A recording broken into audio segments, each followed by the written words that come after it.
how to import custom tokens to Metamask wallet. If you wish to import a custom token to your Metamask wallet, it is very simple for you to do so. All you have to do is, first of all, make sure you launch the Metamask wallet application and then you are logged into your wallet or account. Then right at the home page you can see the option called tokens, and if you want to import a token or a custom token, I would say tap on the plus icon that says import.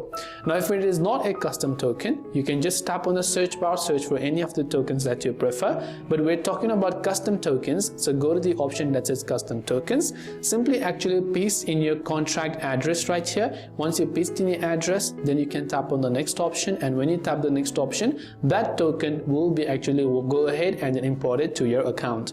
And this way you should be able to go ahead and then basically add contact tokens. I hope the video helped you out. If you have got any further questions, feel free to leave them down in the comments below. Thanks for watching till the very end, and see you soon in our next video.